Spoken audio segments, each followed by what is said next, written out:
¿Qué Muy bien. tal?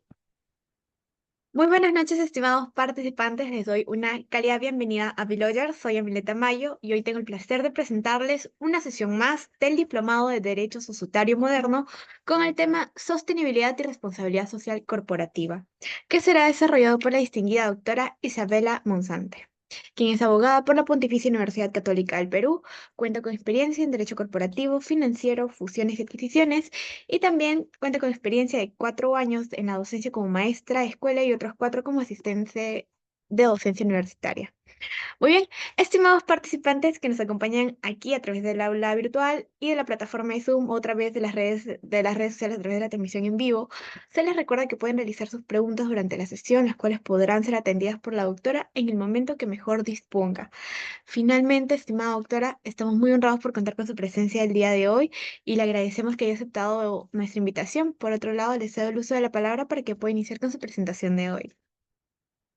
Muchísimas gracias a ustedes por la invitación. En verdad, el honor es todo mío. Gracias por invitarme y confiar en mí. Y bueno, buenas noches a todos los presentes. Espero que se puedan llevar con esta clase una pincelada general y de la sostenibilidad y responsabilidad social corporativa relacionada y vinculada al derecho societario.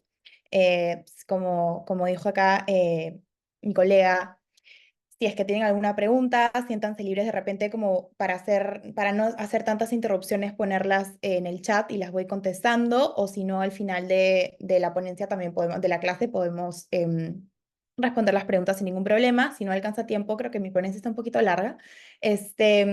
Igual les voy a dejar mi correo en caso quieran conversar de algunos temas. Pero, a ver, vamos a empezar. Voy a compartir mi pantalla. Y porfas, luego me ayudan ahorita confirmándome que lo pueden ver, Sí, doctora. ¿sí? Ya, súper.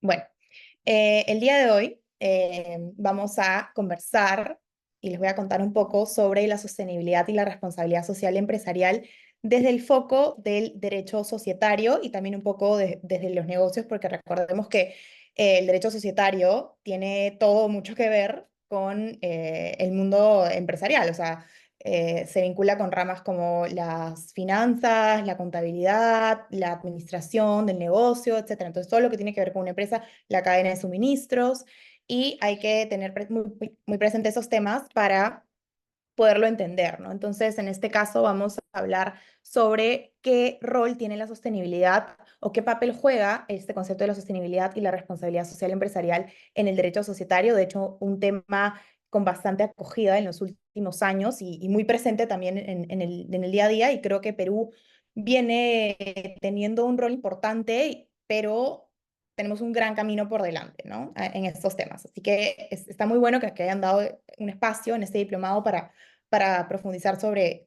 el tema. Bueno, más o menos los temas que vamos a tratar en la clase de hoy son 8, en algunos profundizaremos un poquito más que en otros. Primero vamos a empezar con definir, ¿no? ¿Qué es la sostenibilidad? ¿Qué es la responsabilidad social empresarial? Luego vamos a comentar un poco del nuevo paradigma de negocio que se está dando hoy en día, ¿no?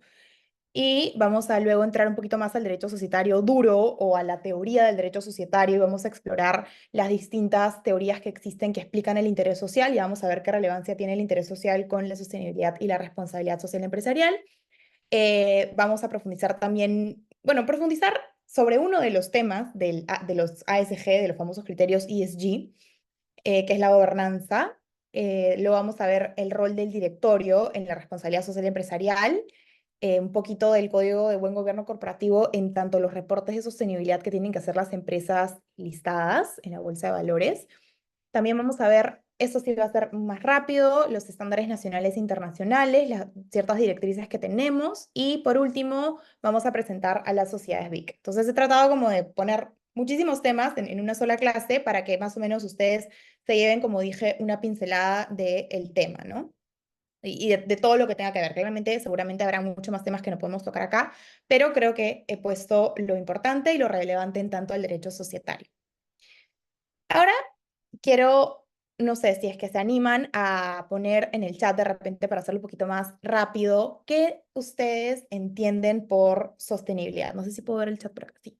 No sé si alguien se anima como a poner en el chat qué es lo que ustedes entienden por sostenibilidad, porque creo que es una palabra que ha cobrado bastante relevancia y por así decirlo se ha puesto de moda estos últimos tiempos, ¿no? Ah, este negocio es sostenible, hemos sacado, no sé, una línea sostenible de tal cosa. Se habla también en las conferencias entre países acerca de la sostenibilidad, pero digamos, poco se dice qué es la sostenibilidad, ¿no? Y creo que es muy importante definirlo para poder o sea, tener una aproximación muchísimo más efectiva. No sé si es que alguien se ha animado o nadie se anima a poner qué entienden o qué se les viene a la mente por sostenibilidad, ¿no? A ver, Andrea nos dice, tiene el objetivo principal de establecer un compromiso de parte de las empresas con el desarrollo social y económico de la sociedad. Sí, sí, tiene muchísimo que ver con eso. Muchísimas gracias, Andrea. Vamos a poner la definición, que de hecho es como la madre, por así decirlo, del término. Y fue definida, vale la redundancia, en la Comisión de Brundtland de las Naciones Unidas en 1987, claramente a nivel países, ¿no? No a nivel empresas, sino a nivel países, y la definen como que la sostenibilidad busca, o al menos el objetivo de la sostenibilidad slash definición, es satisfacer las necesidades del presente sin comprometer la posibilidad de las futuras generaciones de satisfacer sus necesidades propias, ¿no? Esto era, como digo, a nivel país en 1987. Más o menos les pongo la fecha para que vayamos mapeando algunas cositas. Sin embargo, también surge, no posteriormente, sino paralelamente, incluso un poco antes, el concepto de la responsabilidad social corporativa. Quiero ver por si acaso si hay nadie más. No, nadie más puso nada en el chat. Este, surge también este tema, RSE, esos son sus siglas, lo vamos a usar en el PPT así, o CSR, que es Corporate Social Responsibility en inglés. Y este concepto surge en la segunda, o sea, como pongo acá, en la segunda posguerra mundial, o sea, luego de la Segunda Guerra Mundial, y claramente ha ido cobrando cada vez más relevancia por distintos motivos. ¿Cuáles son los orígenes del concepto? Este académico llamado Bernard Dempsey en el año 49, o sea, imagínense, ¿no? Hace como más de 60 años, 70. Publica en Harvard Business Review, que es una revista de la Universidad de Harvard en ese entonces, muy, como ahí nomás de que acabó la Segunda Guerra Mundial, publica ese artículo llamado Los orígenes de la responsabilidad social, la responsabilidad corporativa, ¿no? Y Dempsey, en ese artículo, presenta una serie de argumentos desde la filosofía en favor de la responsabilidad social empresarial y los basa en la justicia, estos argumentos, ¿no? Entonces, él se refiere y toca, digamos, la responsabilidad social de las empresas y la justifica por un comercio justo, una justicia distributiva, una adecuada relación del gobierno y los individuos, la obligación legal de actuar, en el caso de las empresas, operar éticamente, el deber de contribuir con el desarrollo humano y el desarrollo nacional. Entonces, aproximándonos un poquito más, ya no a los orígenes, sino a definir la responsabilidad social empresarial hoy en día, es un concepto, tenemos que tener en claro, que parte de la autorregulación. Si bien luego en base a la responsabilidad social empresarial, se han ido emitiendo normas imperativas, el concepto en sí de la responsabilidad social empresarial es un concepto de autorregulación, es decir, que las empresas mismas se comprometen a realizar ciertas iniciativas, ciertas estrategias para abordar su rol como, se llama en inglés corporate citizens, o sea, ciudadanos corporativos dentro de una comunidad, una sociedad, ¿no? Entonces, como acá sale, la premisa de la que parte la responsabilidad social empresarial es que el negocio tiene una responsabilidad, ¿no? Como un deber, por así decirlo, con la sociedad en la que opera.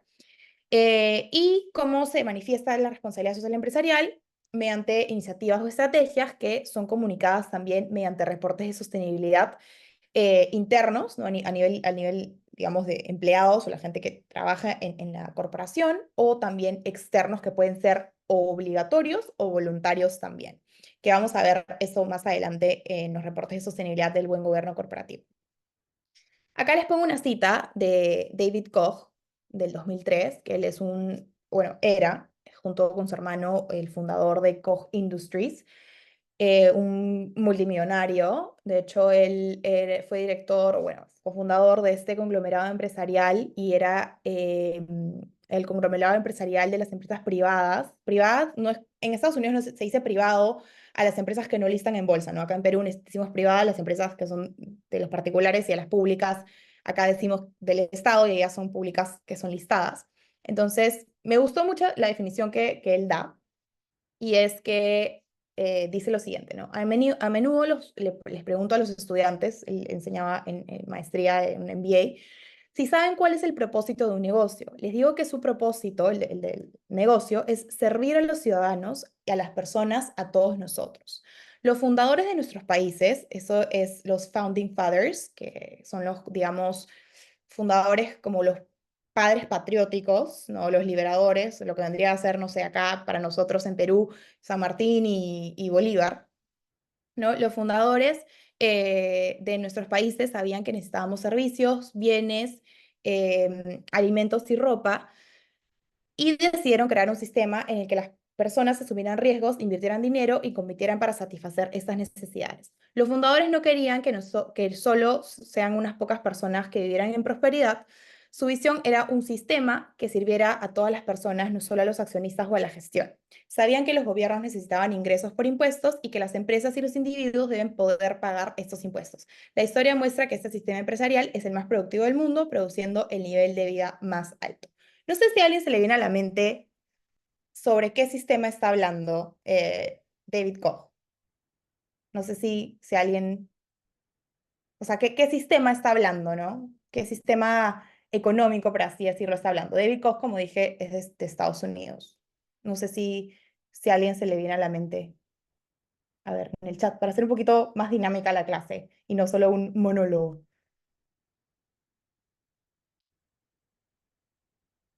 Andrea ha puesto algo, no sé si alguien más se anima. Muchísimas gracias, Andrea, por participar. No sé si alguien más se anima.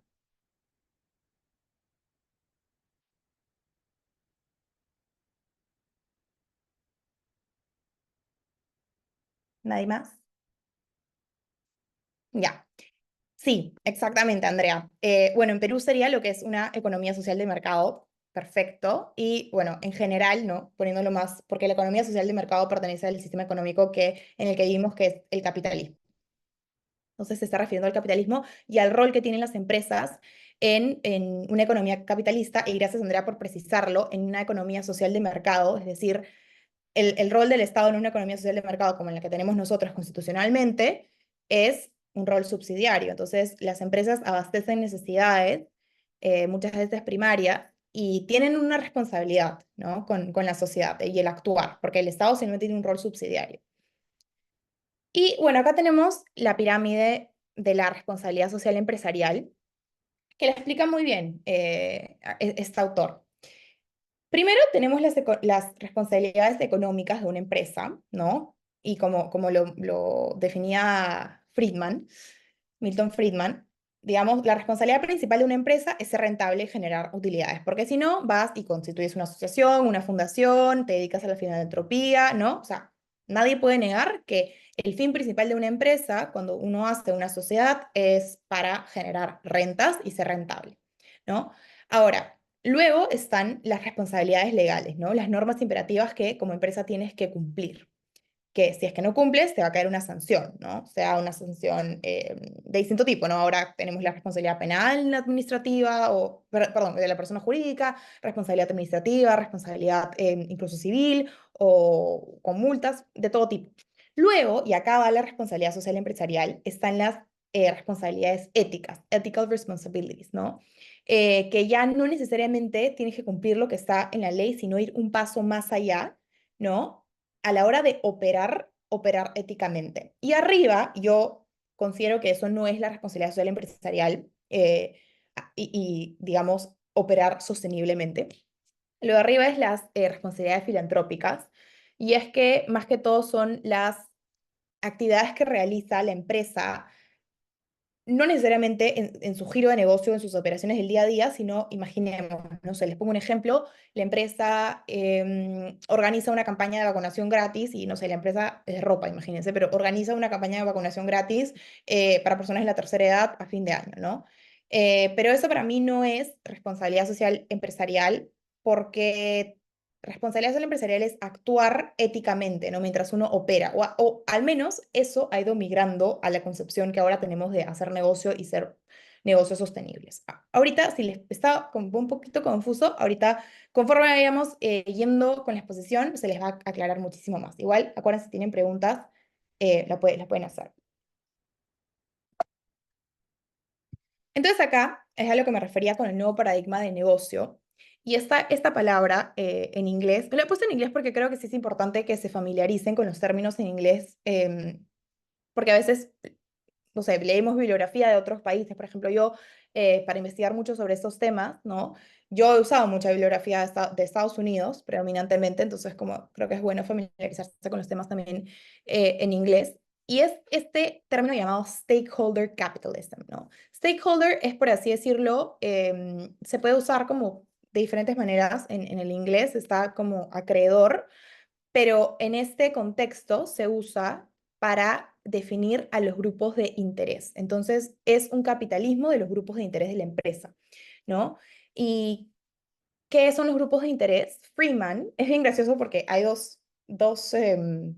digamos, académicos que piensan muy distinto. Está Milton Friedman, que dice que la responsabilidad social empresarial es lucrar y nada más que lucrar, y luego está Freeman, que digamos, dice que la responsabilidad social empresarial va más allá de solo lucrar, sino también como hacer el bien o operar éticamente. Entonces, en el año 84, imagínense, antes inclusive que se defina qué es la sostenibilidad a nivel países, él define a los grupos de interés como cualquier grupo o individuo que pueda afectar o verse afectado por las actividades del negocio, ¿no?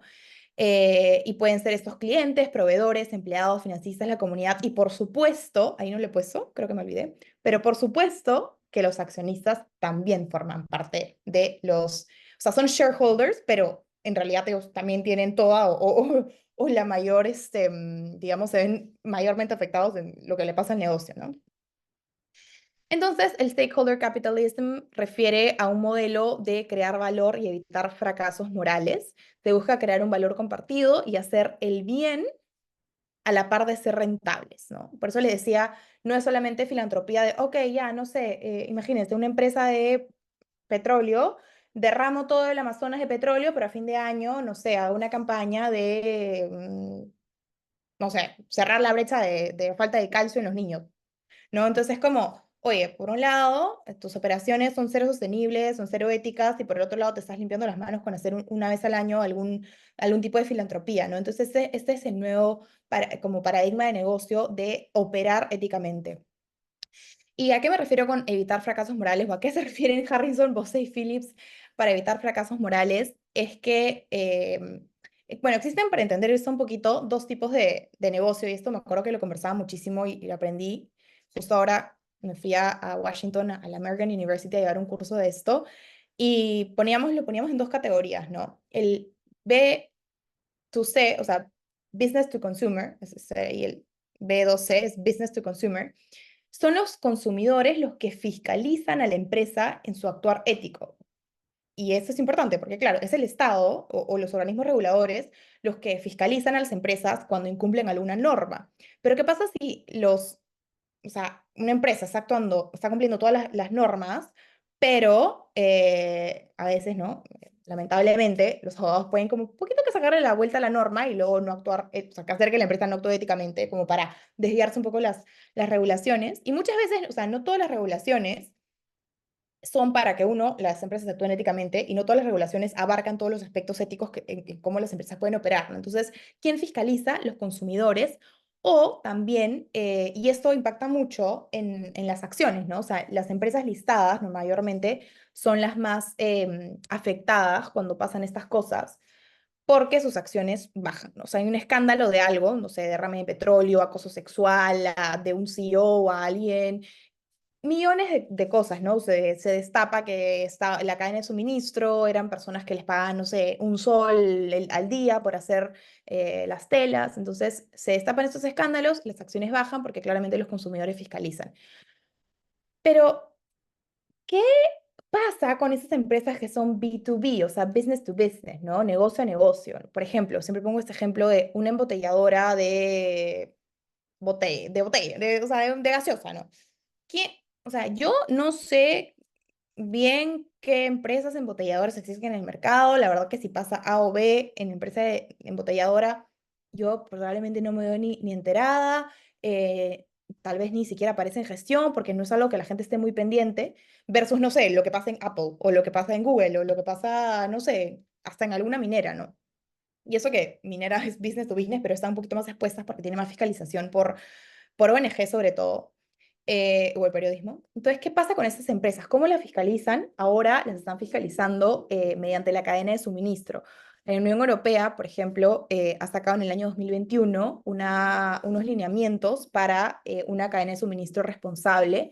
Y el año pasado Alemania, digamos, sacó de estos lineamientos, sacó su propia norma ya vinculante que es, digamos, es de aplicación paulatina, pero es de aplicación al fin y al cabo, que las empresas tienen que hacer una debida diligencia en derechos humanos, tiene todo que ver con responsabilidad social empresarial, incluso va más allá, con qué empresas pueden contratar y con qué empresas no pueden contratar, si es que tienen que respetar ciertos parámetros, tienen que respetar derechos humanos, ¿no? Entonces es importante también que las empresas en el Perú vayan haciendo un poquito más de conciencia de esto y vayan implementando políticas de responsabilidad social empresarial y sobre todo políticas de due diligence de derechos humanos en las empresas.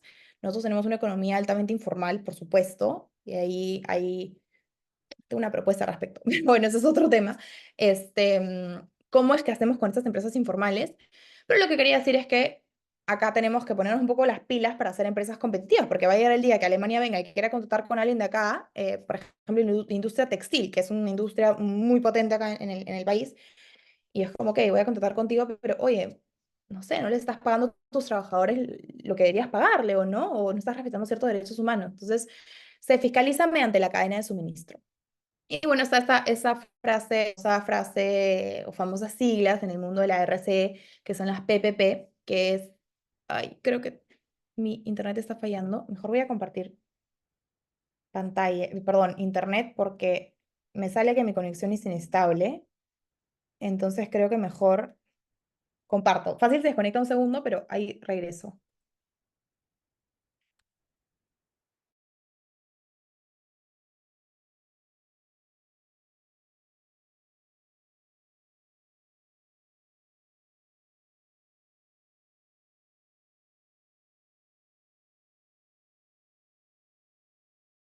Si no, me imagino que escribiría que no. Entonces, PPP es Profit, People, Planet, ¿no? Profit, rentabilidad, People, personas, Planet, planeta, ¿no? Son esas tres cosas a tomar en cuenta a la hora de hacer una política RSE o hablar de RSE. Esa es un poco la evolución del paradigma del interés social que vamos a hablar ahorita al respecto y la responsabilidad social empresarial. Primero empezó, ¿no? Con la filantropía, que eso es lo que les decía, ¿no? Ah, ok, las empresas operan como quieran operar, no, o sea, no digo que siempre las empresas, las antiguas hayan sido malas, ¿no? Pero me refiero que no había ningún tipo de responsabilidad social, sino es como, ok, yo opero mis ganancias, todo lo que sea, ya voy a hacer algunas donaciones, ¿no? De repente también hay para reducir impuestos en algunas cosas, y hacen sus donaciones, ¿no? Voluntariados también. Luego está la primacía del accionista. ¿Se acuerdan que les conté que habían dos personas que se apellidan, me da igual, Friedman y Freeman? Freeman es súper como responsabilidad social empresarial y luego Friedman es como, la única responsabilidad social empresarial es generar ganancia para los accionistas. Luego migró un poquito ese paradigma a la responsabilidad social empresarial, ¿no? Que se tenía que cumplir con ciertos estándares éticos. Luego fue evolucionando, las empresas hicieron un poquito más de introspección y dijeron, ¿por qué existimos como compañía? ¿Cuál es mi rol en la sociedad? ¿No? Y empezaron a tener sus iniciativas de sostenibilidad. Luego las empresas fueron aún más allá y se empezó a crear este concepto que les digo que es el stakeholder capitalism, ¿no? Que es atender a los grupos de interés de las empresas, ¿no? O sea, operar responsablemente hacia ellos.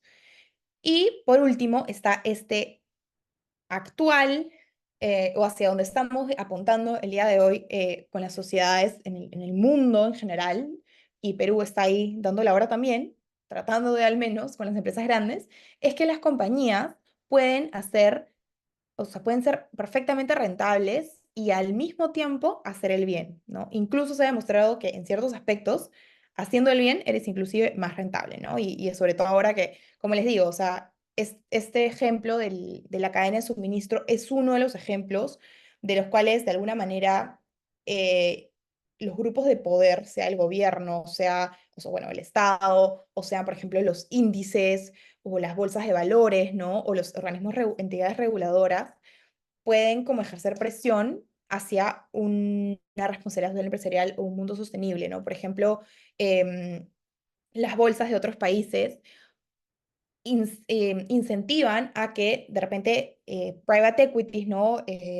Inversionistas institucionales tengan políticas que es como, oye, yo solamente puedo invertir en empresas que me respeten esto, empresas, por ejemplo, ¿no? Mi tesis, empresas que tengan paridad o una inclusión considerable de mujeres en los puestos directivos, por ejemplo, ¿no? Entonces, es importante que las empresas también empiecen a respetar estos estándares internacionales para ser más competitivas en el mercado. Ahora vamos a lo que les conté, ¿no? Un poquito que a la parte más teórica societaria, y es que, ¿qué relevancia tiene con el derecho societario puro y duro el tema de la responsabilidad social empresarial y la sostenibilidad y los criterios ESG y todo esto que estamos tratando? Mucho tiene que ver con el interés social de una sociedad, vale la redundancia. Y surgen dos teorías, de hecho, están muy bien definidas me inspiré mayormente de este artículo, este paper que sacó Sanz Bayón, es un profesor en España, a raíz de una resolución del Tribunal Supremo, me parece que se llama, o sea, su Tribunal Constitucional, el español, sacó una resolución acerca de, digamos, qué teoría seguía el derecho societario en España, spoiler alert, eh, seguía la teoría contractualista. No necesariamente, y el autor tampoco está completamente de acuerdo con ello, pero vamos a explorar estas dos teorías y qué tienen que ver con todo esto que estamos hablando. Ah, bueno, antes, las dos teorías buscan explicar, como les digo, cuál es el interés de la sociedad, ¿no? O sea, por qué la sociedad opera, hacia qué meta, por así decirlo, ¿no? O cómo debe operar. Ambas buscan explicar eso. Entonces, la teoría contractualista, ¿no? Sostiene que predomina siempre el interés de los socios. Y el interés social es la sumatoria de los intereses individuales de todos los socios, lo sumas y el común, ese es el interés social. Nadie más, ¿no? Como digo, es la más antigua y acá les menciono un personaje importante que lo venimos mencionando. En los 70s, Friedman saca un artículo, me parece que en el New York Times, diciendo que el único interés de la sociedad y la única responsabilidad social que tienen las empresas es hacer ganancias, nada más. Hay personas que siguen de acuerdo con ello, lo sé, o sea, perfectamente, incluso profesores míos de la facultad con los que me he juntado a conversar sobre estos temas, ¿no? O sea, cuando yo estaba en la universidad, cuando habían sido mis profesores, he regresado a la universidad y me los he encontrado en ambientes académicos y hemos conversado de estos temas. De hecho, como les conté sobre mi tesis, y muchos siguen pensando, o sea, siguen teniendo una concepción contractualista del interés social. No significa que esté obsoleta, ¿no? Pero sí es la más antigua. Em, y bueno, se ve reflejado el interés social en la Junta General de Accionistas, con el derecho de voto de todos los socios, ¿no? Que es una facultad.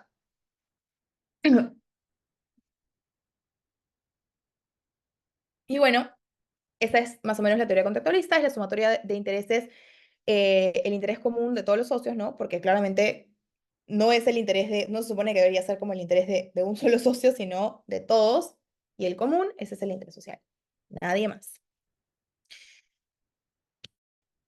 Ahora, la teoría contractualista sí sufrió un grave desprestigio a causa de algunos escándalos surgidos por grandes corporaciones, ¿no? Como les comentaba, no sé, por ejemplo, escándalos de petróleo, que bueno, ha ocurrido en nuestro país, por ejemplo, en Estados Unidos, corporaciones de Estados Unidos también, a raíz sobre todo la minería, en los host countries que llaman, ¿no? Los países en donde o sea, las corporaciones canadienses o estadounidenses van a hacer minería, por ejemplo, en el África, que no respetaban, no tenían esto que se llama en la responsabilidad social empresarial, que es muy importante mencionarlo, no lo he puesto acá, pero es la licencia social, ¿no? No tenían licencia social por varios escándalos o escándalos, por ejemplo, el de Me Too, el movimiento Me Too, que surgió de las empresas de Hollywood, de las actrices, que habían sufrido acosos. Muchísimas corporaciones, sus acciones cayeron de un día para otro porque se despertaron escándalos de acoso sexual de grandes directivos, ¿no? Contra mujeres que trabajaban en esas corporaciones. Y bueno, sí, de alguna manera ha llevado parte de la doctrina a buscar también conciliar no solamente los intereses de los accionistas, sino que también con otros intereses que busquen y que impulsan la responsabilidad social corporativa, ¿no? Eso llegamos a la teoría institucionalista, que es la más reciente, y que, si estoy viendo el chat de vez en cuando para ver si han escrito algo, ya. Y que, bueno, dice que el interés social no solamente recoge el interés común de los socios, sino que también toma en cuenta otros factores ¿no? Que forman el interés del ente social en sí, o sea, de la sociedad, como hemos visto, stakeholder capitalism, los grupos de interés, y se concibe más el interés social con el interés de la economía nacional. Acá hablamos de que las corporaciones tienen un deber, una responsabilidad, y eso es lo que hablábamos a raíz de esta cita de Koch que les puse, que claro, el Estado tiene un rol subsidiario en la economía, las empresas cumplen un rol fundamental muchas veces en garantizar derechos humanos, ¿no? Entonces, sí tiene que ir a la par con un tipo de deber democrático, ¿no? Hay gente que no está de acuerdo con eso, pero eso es lo que, digamos, sigue la teoría institucionalista del interés social. Entonces, presupone la consecución de una mayor eficiencia productiva de la empresa, sacrificando los intereses particulares de los socios. Esto no quiere decir que sacrificando los intereses particulares de los socios signifique que la empresa va a ser menos rentable. No, no, no, no, no. Pero lo que esa teoría, y ahora lo voy a explicar un poquito para que se entienda mejor, lo que esa teoría presupone es que muchas veces el interés social, perdón, claro, el interés social difiere del interés particular de los socios, ¿ok? O sea, no tiene nada que ver con que la empresa sea rentable o no. Obviamente los accionistas lo que quieren, o sea, mayormente, obviamente, y todo bien con eso, por supuesto, es generar utilidades y que la empresa sea más rentable, ¿no? Pero eso no necesariamente tiene que ver con que sea sostenible. Y ahorita ya lo vamos a ver. Entonces, la teoría institucionalista propone la conservación y la rentabilidad de la empresa por encima de las aspiraciones individuales de los socios y toma en cuenta a los grupos de interés, ¿no? Y eso es lo que les digo que se alinea con la sostenibilidad. Ahorita ya les explico un poquito más por qué no, por qué sí. Y aquí va, que es más compatible con la gran empresa, porque su objetivo es crear valor a largo plazo con su gestión. Entonces, voy a explicarlo mejor. ¿Cómo es que no siempre el interés de los socios actuales es compatible con el interés social del ente social en sí, ¿no? Y esto se ve reflejado en las grandes corporaciones y en las empresas, por ejemplo, que listan en bolsa, que claramente el salir y el entrar de un accionista puede ser, o sea, hay bastante liquidez en el mercado, pero no tanto, pero se supone que hay muchísimo más liquidez que, no sé, en una sociedad anónima cerrada, por ejemplo, que no, o sea, la compra y la venta de las acciones no es como, o sea, se tiene que realizar por un proceso, o sea, no es tan dinámico, por así decirlo, ¿no? El hecho que un accionista entre y salga de una sociedad anónima cerrada, incluso hay en los pactos de accionistas está el derecho a adquisición preferente, entonces no es tan dinámico.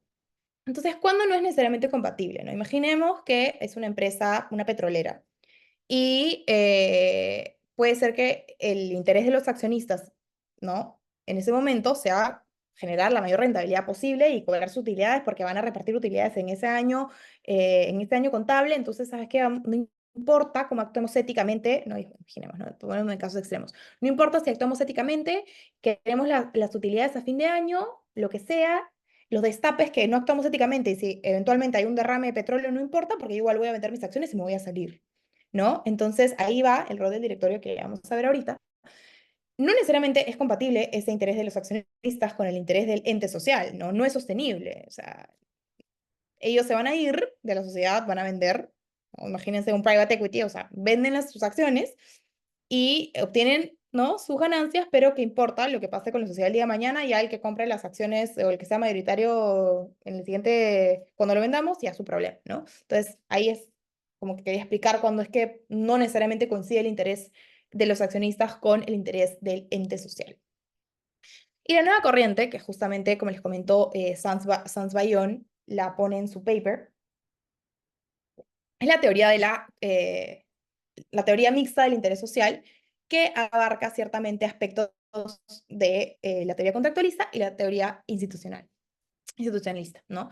¿Qué recoge la teoría contractualista? Y yo creo que calza perfecto, como esto también en el Perú. De hecho, tenemos, o sea, lo que tenemos en común con España es que su economía también es principalmente constituida por pymes y MIPES, igual que nosotros, nada más que nosotros la mayoría son informales.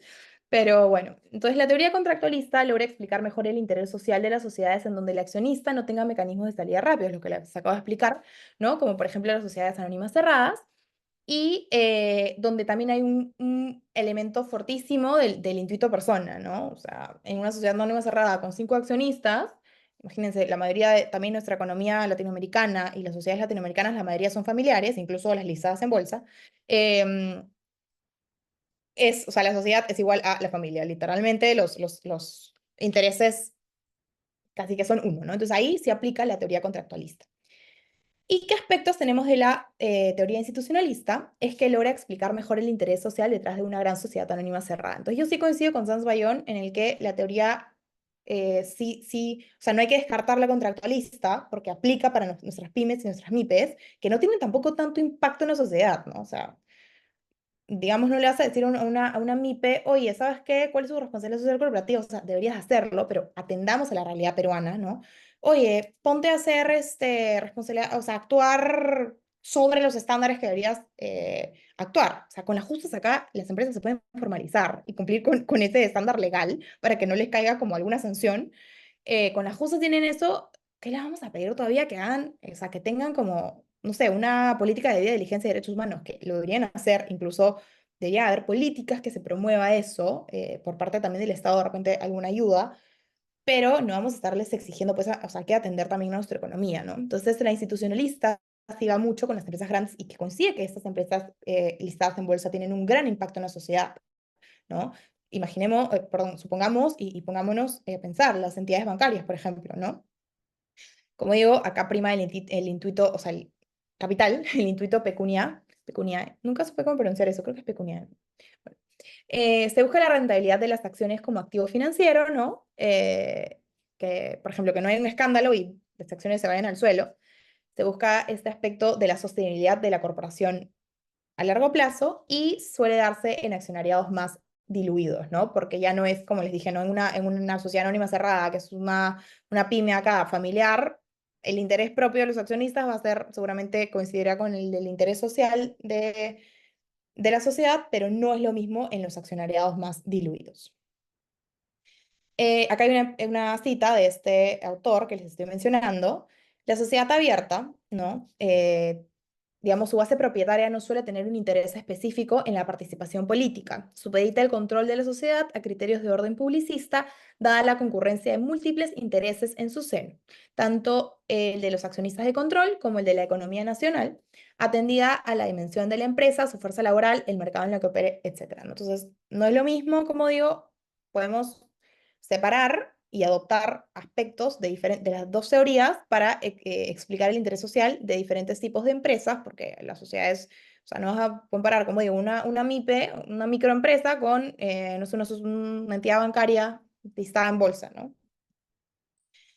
Pero sí, no hay que negar que se puede evidenciar una tendencia hacia la teoría institucionalista y hacia el stakeholder capitalism, como estábamos diciendo, y pues se reconoce un papel fundamental en las empresas en la promoción y protección de los valores democráticos en la teoría institucionalista.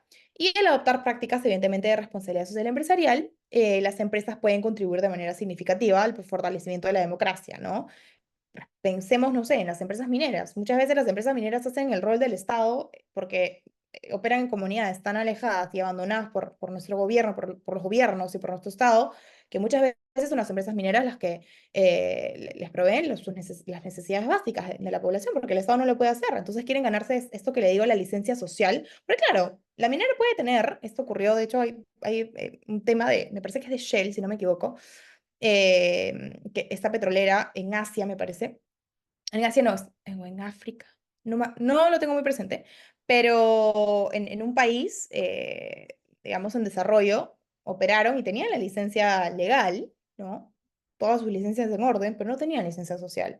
¿Qué acabó pasando? Acabó pasando una masacre, literalmente una guerra. También hay un tema de derechos humanos y empresas, está el de la seguridad privada, que es importante. Si quieren, anótelo para que lo investiguen.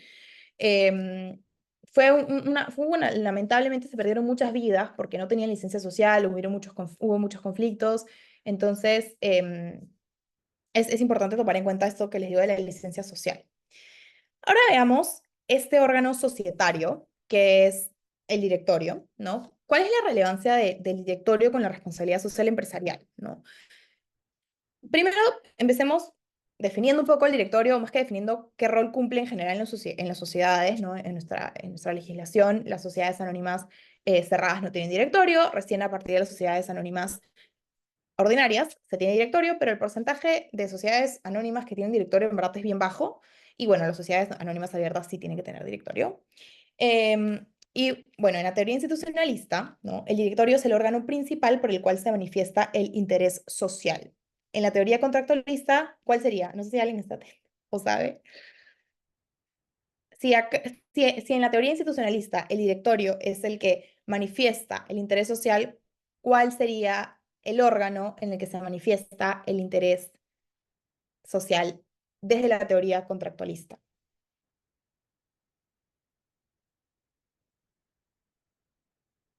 Bueno, creo que estoy corriendo. A ver, hay alguien que...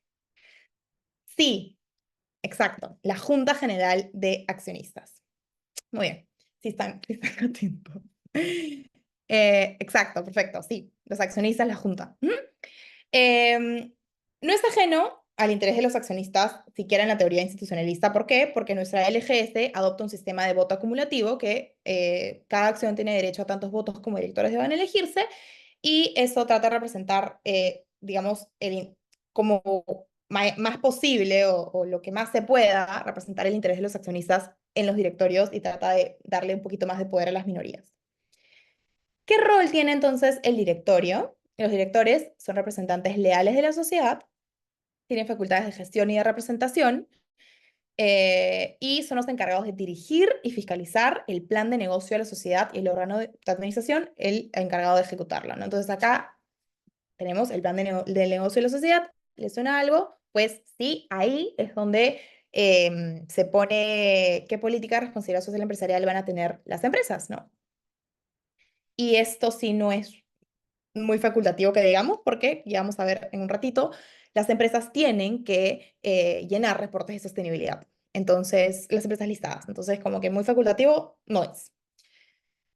¿Qué rol tiene el directorio entonces con la responsabilidad social empresarial? De hecho, cada vez más, o sea, tanto el Código de Gobierno Corporativo como la LGS faculta al directorio a que se creen comités, y cada vez más se crean comités de sostenibilidad o responsabilidad social empresarial a nivel de directorio, porque ellos son los que aprueban y fiscalizan el plan de negocio de la empresa.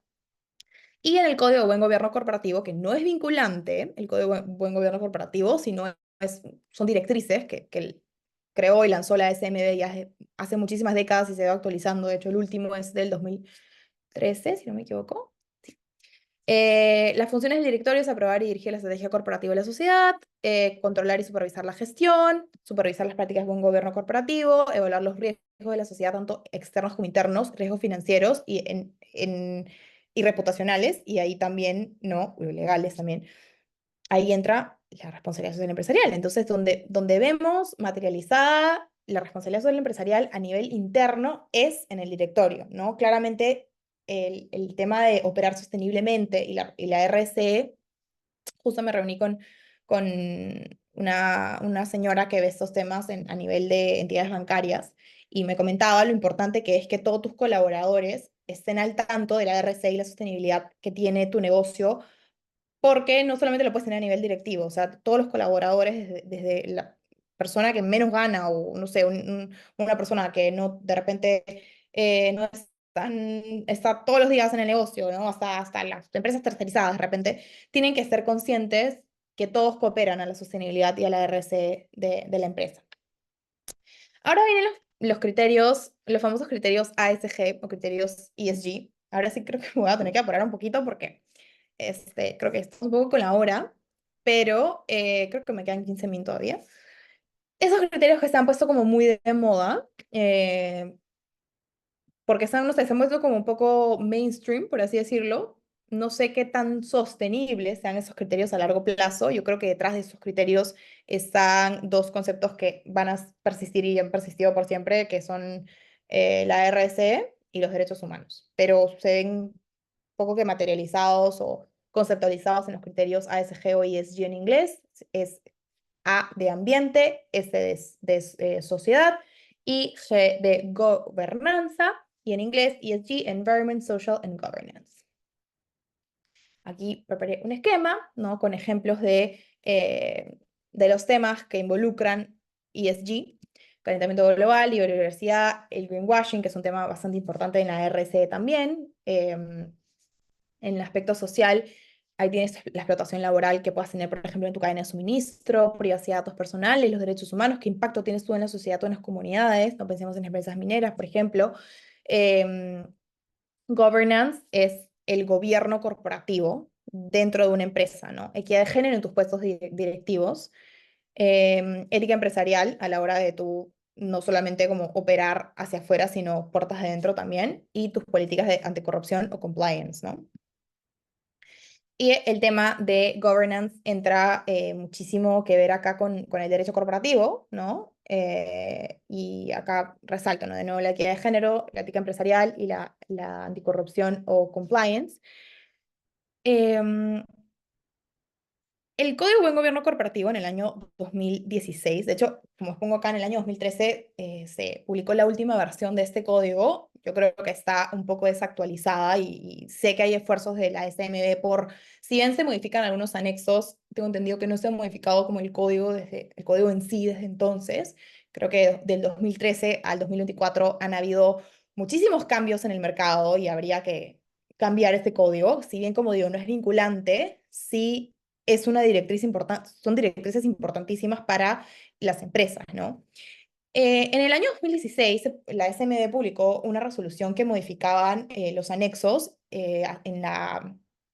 o sea, modificaba y aumentaba que dentro de la memoria anual que las empresas listadas en bolsa, ¿ok? De la Superintendencia de Mercado de Valores tenían que entregar a fin de año, se tenía que también entregar un reporte de sostenibilidad, ¿ya? Y la información a presentar está referida a las acciones y los estándares que ha implementado la sociedad listada, la empresa, en relación con el impacto de sus operaciones en el medio ambiente y el desarrollo social. La sociedad revela el avance en la implementación de acciones para asegurar la sostenibilidad corporativa. Y está en ese principio que a mí me parece fascinante porque muchas veces yo creo que, perdón, muchas veces imponer normas, sobre todo en el derecho mercantil, no resulta ser tan eficiente o puede ser de repente para un gran sector empresarial muy invasivo. ¿Por qué? Porque también muchas veces el propio mercado lo puede regular. Ah, tiene que llenar la asistencia. Ahí han puesto en el chat.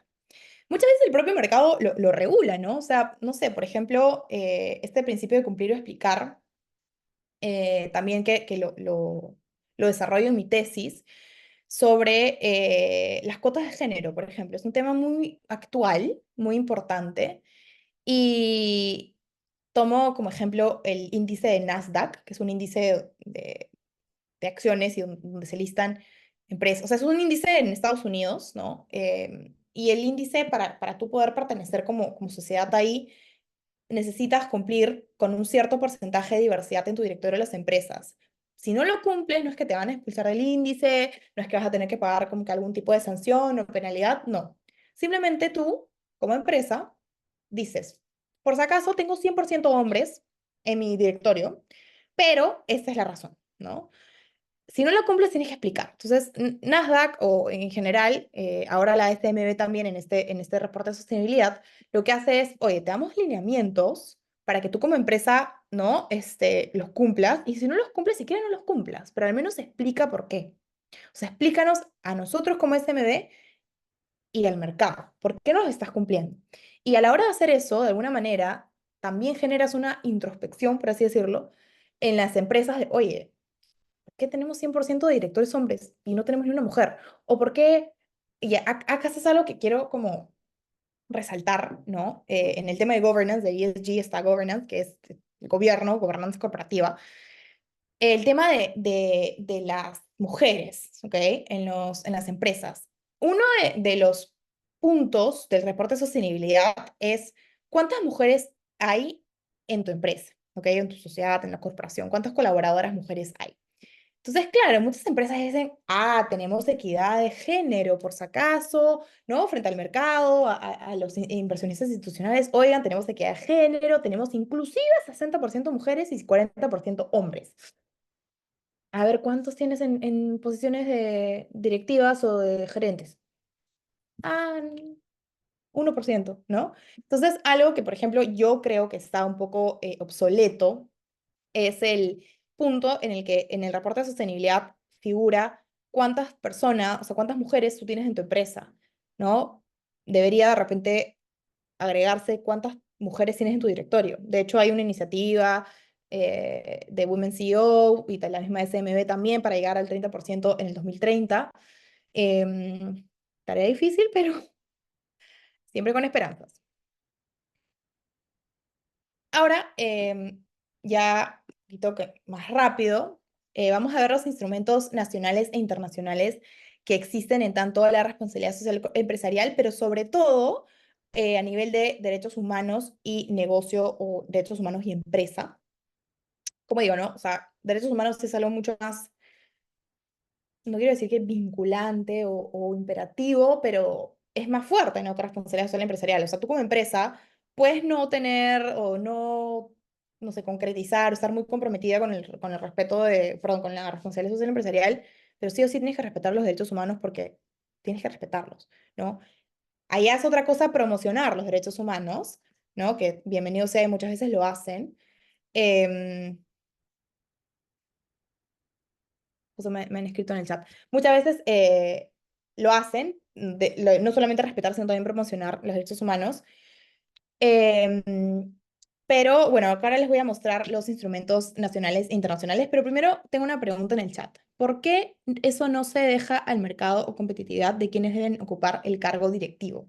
Muchísimas gracias por tu pregunta. Me imagino que estás preguntando sobre el tema de género. A mí me encanta hablar de ese tema. De hecho, como digo, mi tesis es exactamente sobre eso, ¿no? Incentivar la participación femenina en los directores de las empresas sin cuota fija, sino que las mismas empresas, mediante la autorregulación, lo hagan. Em, Hay que entender, y esto sí como voy a ser muy breve con esto, yo encantada, es más, yo en LinkedIn siempre como trato de hablar de estos temas de mi tesis, pero esto sí va un poquito como que más, no es tanto del enfoque de este webinar, que sí quiero completarlo, pero la respuesta, Beder, a tu pregunta es porque vivimos en un país en el que necesariamente la meritocracia no prima, ¿no?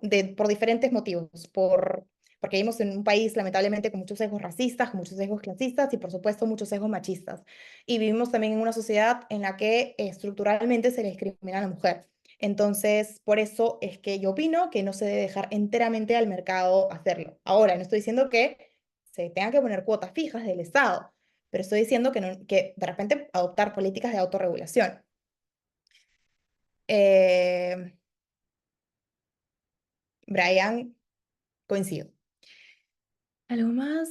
Ya. A mí me encanta este tema. De hecho, saludo muchísimo este tema y entrar a debate, ¿no? Siempre y cuando sea un debate como informado y alturado y no desde simplemente, no sé, el machismo, por ejemplo. Pero creo que sí, si bien tiene muchísimo que ver con este tema de gobernanza, ¿no? Y es un tema relevante en la sociedad, en la responsabilidad social empresarial y en el ESG y en la sostenibilidad, va un poquito más, hay que estudiar el detrás, que es la discriminación estructural que existe en el país y en el mundo en general, ¿no? Ahora, bueno, hay instrumentos o directrices internacionales, ¿no? Como los Objetivos de Desarrollo Sostenible, que ahorita les voy a mostrar un video que preparé. La guía de debida diligencia para una corporate, o sea, responsabilidad social empresarial, ¿no? De la OCDE, que Perú se adhirió en el 2018. De hecho, Perú está como haciendo muchísimos esfuerzos para formar parte de la OCDE. La Declaración Tripartita sobre Principios sobre Empresas Multinacionales y la Política Social de la Organización del Trabajo, líneas directrices de la OCDE para empresas multinacionales en el 2011. Vemos que estos instrumentos son relativamente recientes. Son algunos, no son todos, y como les digo, son más los derechos humanos y empresas, que derechos humanos abarca responsabilidad social empresarial. Y luego tenemos también directrices nacionales, ¿no? Esfuerzos nacionales, como la guía de la debida diligencia para el sector minero, debida diligencia sobre todo en derechos humanos, guía de la debida diligencia para el sector textil, y con debida diligencia me refiero a debida diligencia de respeto a los derechos humanos. El Plan Nacional de los Derechos Humanos es un estudio muy interesante que hizo el Ministerio de Justicia en colaboración con universidades, con empresas, sobre todo con ONGs, o sea, con la sociedad civil y con comunidades potencialmente afectadas por las empresas, y, por ejemplo, mineras. La verdad que sí, el Minjust hizo un esfuerzo importante en hacer este plan. De ahí se han derivado o proyectos de ley, por ejemplo, el proyecto de ley de la debida diligencia en derechos humanos.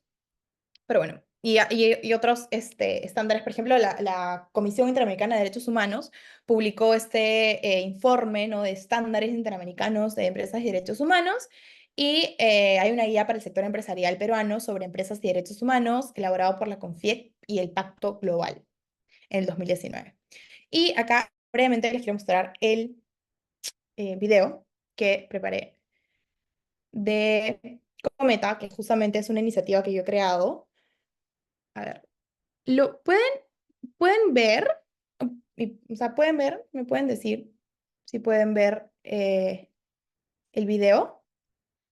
¿Está en su pantalla o no? Sí, doctora. Ya, gracias. A ver.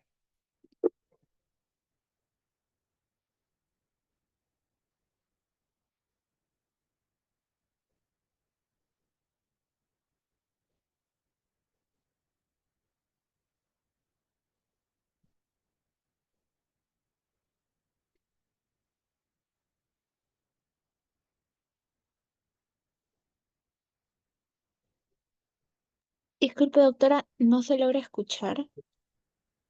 Bueno, no importa, es música de fondo igual. Ah, de acuerdo. Gracias.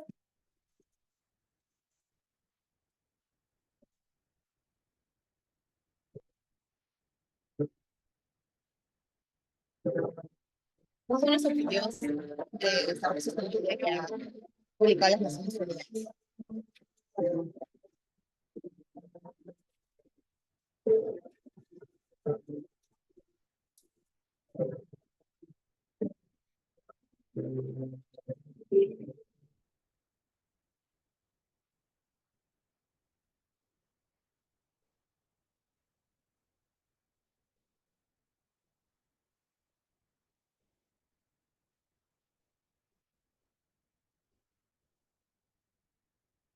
Bueno, fueron varias horas en hacer este video, pero lo que trata de explicar es los... Uy, tengo más mensajes. Ya. Eh, de qué tratan los Objetivos de Desarrollo Sostenible de las Naciones Unidas, y en base a ellos es que las empresas están adoptando sus políticas de responsabilidad social empresarial.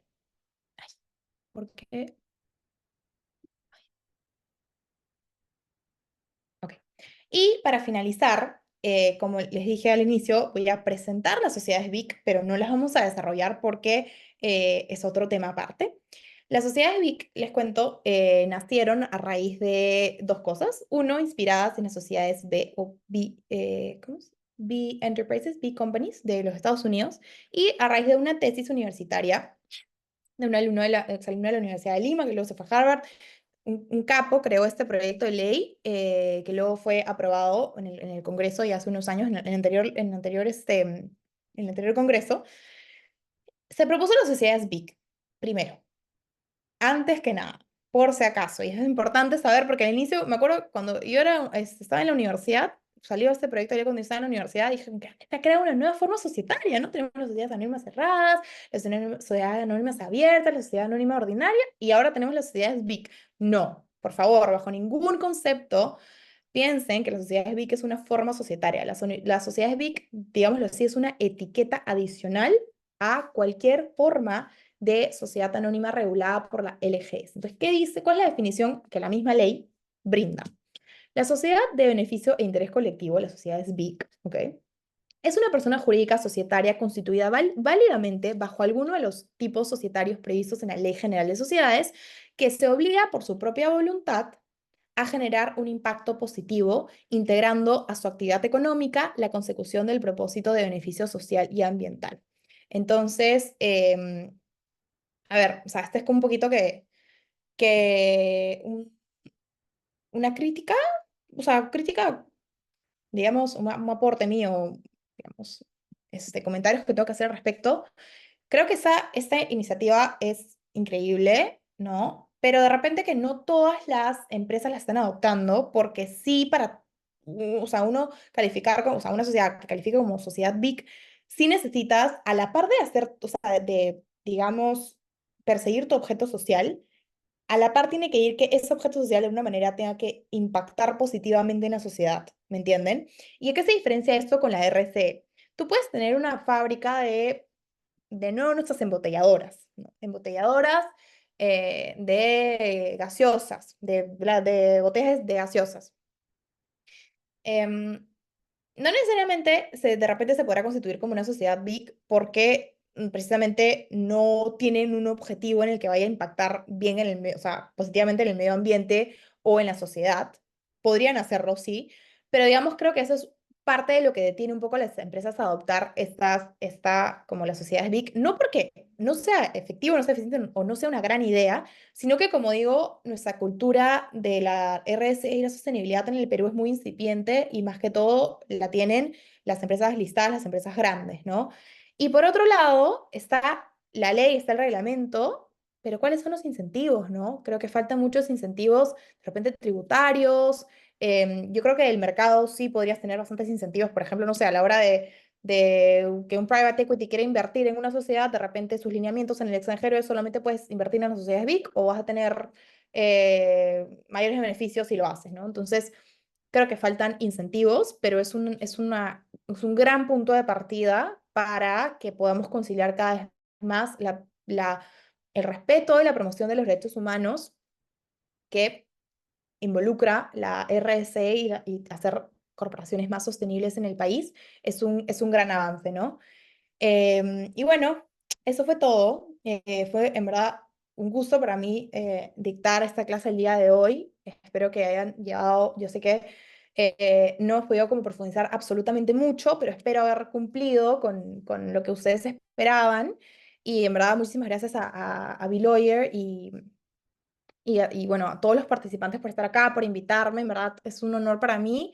Ahí les dejo mi correo por si es que tienen alguna pregunta al respecto. Y bueno, también pueden, justo como les comenté, lancé una iniciativa. Es una plataforma que se busca difundir el conocimiento de empresas y derechos humanos. Lo pueden seguir también en LinkedIn.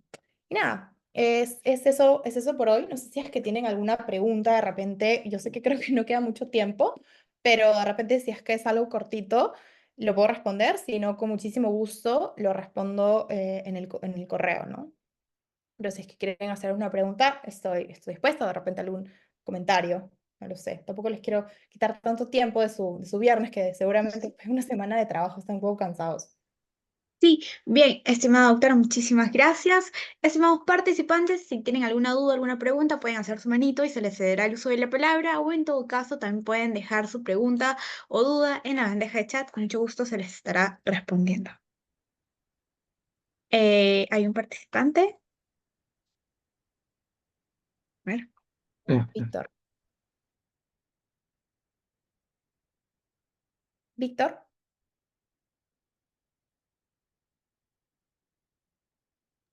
Víctor, no te escucho. Sí, sí, profesora, muy buenas noches. Ujú. Profesora, Bueno, eh, en derecho societario,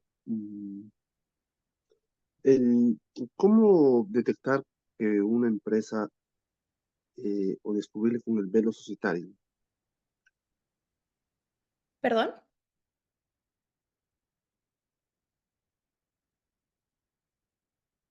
Víctor, ¿puedes repetir tu pregunta, por favor?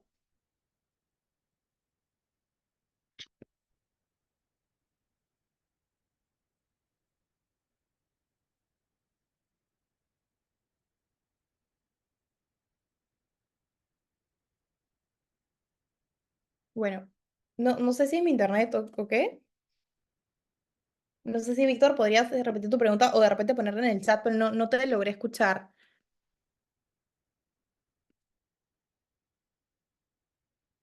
A ver, bueno, mientras tanto, tengo una pregunta de Diego. ¿Qué medidas de responsabilidad social empresarial se podrían implementar en una SAC sin directorio? Eh, eh, bueno, hay muchísimas, ¿no? Las SACs no tienen directorio. Ahora, algo que sí quiero especificar es que no necesariamente, o sea, yo les dije que el digamos, el órgano por excelencia que se encarga de la responsabilidad social empresarial es el directorio. ¿Por qué? Porque normalmente las empresas que tangiblemente, digamos, tienen políticas de RSE son las empresas grandes, las empresas listadas, las sociedades anónimas abiertas con directorio, ¿no? Pero una responsabilidad social empresarial de una empresa sin directorio, por supuesto, o sea, les pongo un ejemplo muy cercano, ¿no? Un ejemplo cercano a nuestra economía de emprendedores, ¿no? Pensemos en la industria textil. Una responsabilidad, una política de responsabilidad social empresarial de una MIPE que se dedica al textil es, por ejemplo, eh, darles condiciones básicas, a sus trabajadores, ¿no? Tener una cadena de suministro responsable, pagar sueldos justos a, por ejemplo, no sé, pensemos de repente hay muchas empresas que trabajan con comunidades en el interior de nuestro país, ¿no? De repente en la sierra, entonces pagarles sueldos justos, ¿no? Porque lamentablemente, y se evidenció un caso de la Europeana que se aprovecha muchas veces de la ignorancia de los derechos laborales que puedan tener estas personas, sobre todo mujeres artesanas, sobre sus derechos laborales o los precios justos que se les debería pagar. Entonces, por ejemplo, una iniciativa es tener una cadena de suministro, una cadena responsable de, digamos, en toda la cadena, ¿no? Pagar sueldos justos si es que trabajas con, digamos, no sé, personas artesanas del interior del país, que de repente muchas no tienen el conocimiento legal de sus derechos laborales o estándares de mercado, ¿no? Sí, ver.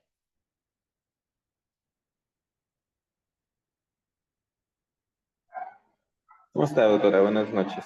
Muchas Buenas gracias noches. primero por la ponencia y, el, y llamar a la inquietud sobre estos temas, ¿no? Personalmente el- es, es la inquietud, ¿no? Porque de alguna manera me pongo a reflexionar si efectivamente se tendrían que necesitar de todas esta nueva corriente o esta nueva teoría sobre la responsabilidad social de las personas jurídicas, o si debería bastar en realidad con aplicar lo que se tiene, el respeto hacia el medio ambiente, el respeto a los derechos fundamentales, que no necesariamente tendría que haber una teoría que implante una nueva corriente para que una actividad sea desarrollada por una persona natural, sea desarrollada por una asociación o por una sociedad o por cualquier figura o sujeto de derecho, tenga que respetar, ¿no?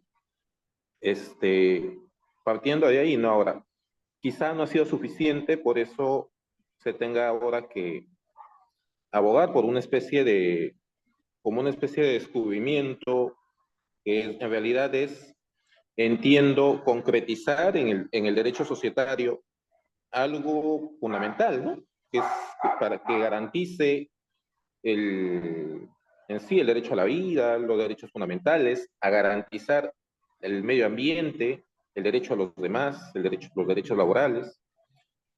Pero mi pregunta más o menos iba en el sentido, ¿cómo se tendría o cómo se va concretizando con la creación de entidades reguladoras, con verificaciones ex ante la creación, por ejemplo, cuáles van a ser tus fines sociales o por ejemplo, no sé, me imagino por ejemplo, acá en el país, ¿no? Cuando una empresa quiere, no sé, fabricar o tener una planta de fabricación quizá de vehículos o de bienes así, produce es quien verifica las instalaciones y verifica que cuente con todas las medidas de seguridad y luego le autoriza a que pueda desempeñar la actividad. ¿Cómo es que se ha visto el cumplimiento de estos fines sociales y hasta qué punto no llega a ser una intervención del Estado moderna en la actividad empresarial, ¿no? Porque también mucho se busca desburocratizar la actividad privada, de que el Estado no está interviniendo en todo, ¿no? Y no esté limitando la iniciativa privada o el desarrollo empresarial. Y hasta qué punto podría ser de que en pos de lograr los nobles objetivos que plenamente se comparten, si se termine yendo a un Estado más intervencionista o más casi como socialista o comunista, ¿no? Esa era mi pregunta, doctora. Gracias. Gracias, no, muchísimas gracias, Beder, en verdad, bueno, primero por tu comentario, de acuerdo con lo que mencionas, y gracias por tu pregunta, en verdad. Justamente es un tema que también abordo en la tesis. ¿Cuál es el límite, no? Por eso es que yo también propongo, o sea, esto de que les cuento del directorio, o sea, de las cuotas de género en los directorios, es un ejemplo del intervencionismo que podría tener el Estado. Y es verdad, ¿no? Sobre todo, como mencionaba en la economía que nosotros tenemos, que es una economía de casi el 80% informal, incluso esa cifra es superada en digamos, la fuerza laboral informal. Es complicado, ¿no? Porque podemos tener un montón primero, ¿no? Respondiendo parte de su pregunta, podemos tener un montón de normas preciosas que incentiven, no, que obligan a las empresas a cumplir ¿no? estándares internacionales de derechos humanos, de responsabilidad empresarial, lo que quieran, pero ¿qué tan efectivo van a ser si, al fin y al cabo, nuestra economía es altamente informal, ¿no? Eso por un lado.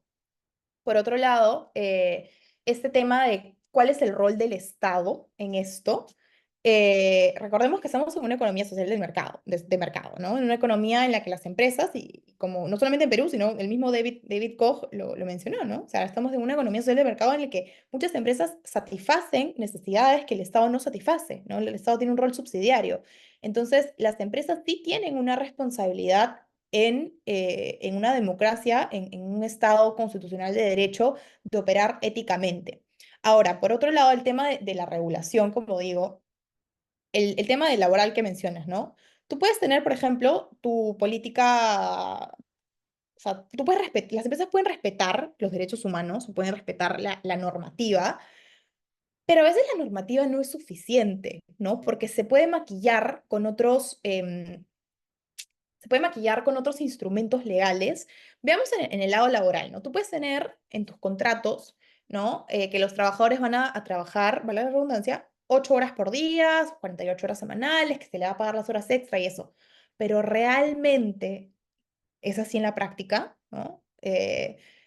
O de repente en el tema de las mujeres embarazadas, ¿no? O sea, tú puedes decir, no, yo no despido a mujeres embarazadas, pero como empresa también puedes tener 5.000 esquinas con las cuales llegar a, te voy a despedir porque eres una mujer en tu edad fértil. Entonces, una cosa son los estándares legales, ¿no? Muchas veces estos se esquivan y muchas veces los estándares legales no son suficientes para hacer respetar los derechos humanos que pueden ser como un poquito más abstractos, ¿no? Entonces, justamente, algo que a mí me encanta, como dije en mi presentación, es esto de cumple o explica, ¿no? Oye, no cumplas, excelente, pero explica por qué no. ¿Y por qué esto de cumple o explica? Porque en los negocios, modelos business to consumer, somos los consumidores los que vamos a juzgar si es que vamos a contratar con una empresa que, por ejemplo, no tenía ningún puesto de directivo mujeres, ¿no? O, bueno, esto ya es más escrutinio muchísimo más preciso, ¿no? Te vas a poner a revisar el estatuto de la empresa antes de comprar una gaseosa, ¿no? Pero sí, por ejemplo, y esto es relevante para nosotros, ¿no? Hay muchas empresas que no quieren, no pueden, por su política interna, contratar a sus abogados que no hayan socias mujeres, las que no hayan socias mujeres. No pueden porque su política interna de contrataciones con los stakeholders o con clientes, o sea, los socios abogados que van a ver los temas corporativos no pueden hacerlo porque no tienen socias mujeres, ¿no? Entonces, yo creo que el mayor regulador, más que el Estado, por supuesto, o sea, cumple un rol en la regulación y en hacer cumplir los estándares legales, eh, el mayor regulador en estos temas, no sé si lamentablemente o no, es el mercado. O sea, el mercado eventualmente, claramente con ciertos lineamientos que son incentivados por parte del Estado o de los organismos de las, como de la Unión Europea, ¿no? De la OEA, etcétera, de la Comisión, que son incentivados por estos, yo creo que es más que todo el mercado el que está regulando esto y entender el papel fundamental que tenemos los consumidores a la hora de fiscalizar, ¿no? Y es como, oye, si tengo dos empresas iguales, pero esta es ética y esta no, yo me voy por la ética. O sea, ¿qué me cuesta? Y creo que es muy generacional eso también. Creo que la generación, los millennials y la generación Z son consumidores muy conscientes, ¿no? Tengo otras preguntas. Podría explayarme, Beder, espero haber como que respondido tu pregunta, aunque sea en parte, pero también tengo hoy un par de preguntas más. Andrea pregunta, ¿se tendría que imponer un cambio en el marco jurídico para que así las empresas adopten un estándar mínimo al respecto de los derechos humanos? Gracias, Andrea, por tu pregunta y muchísimas gracias por participar activamente en la sesión. Miren, como les comenté, en el 2021 se hizo este Plan Nacional de Acción de Derechos Humanos y Empresas, en el que se sugería, de nada, a ver, en el que se sugería que las empresas de distintos rubros debían adoptar un plan de debida diligencia de derechos humanos, ¿ok? Em, se,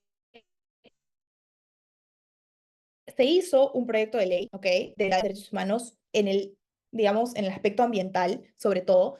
Existe un proyecto de ley, está ahí, como siempre, descansando los proyectos de ley que tenemos, igual que el anteproyecto general de la Ley General de Sociedades, de la nueva ley, está ahí descansando. Entonces, hay un proyecto de ley, ¿no? Que busca que las empresas tengan una política de debida diligencia de derechos humanos. No te está diciendo la empresa, o sea, debería ser así, ¿no? Pero es como, oye, tienes que respetar ese derecho humano, ese derecho humano, ese derecho humano, y me tienes que comprobar cómo si lo respetas, si no están diciéndole a las empresas, ten tu debida diligencia de derechos humanos, y como dije, si se llega a adoptar esta ley, esta norma, que las empresas deberían tener sus estándares de due diligence de derechos humanos, va a ser de alguna manera también a nuestras empresas más competitivas, porque el año pasado nomás, Alemania ha sacado su lineamiento de que las empresas tienen que reportar la sostenibilidad de la cadena de suministro. Entonces, como les digo, viene una empresa de Alemania y te dice, bueno, ya, tú, proveedor de telas, quiero contratarte. A ver, necesito mi gobierno quiere que le reporte ciertos estándares. ¿Los cumples? Uy, no los cumples. ¿Y por qué no los cumples? Muchas veces no porque las empresas no quieren cumplir y quieren como infringir todos los derechos humanos del mundo, sino porque no tienen conciencia de cuáles derechos humanos están siendo, digamos, violados, ¿no? Por ellos mismos. Rafael pregunta, ¿qué opina de la Escuela Austriaca de Economía que señala que el cambio climático y la sobrepoblación, al contrario de consumir los recursos del mañana, los potenciará al obligar a crearlos y que al haber más gente habrá más capacidad creativa y se maximizarán los usos? Por ejemplo, se crea un motor que consume la mitad de... A ver, voy a volver a leer. No estoy muy familiarizada con la Escuela Austriaca de Economía, pero a ver, vamos a ver qué opina la Escuela Austriaca de Economía. Voy a volver a leer. Señala que el cambio climático y la sobrepoblación, al contrario de consumir los recursos del mañana, ya, al obligar a crearlos y que al haber más gente...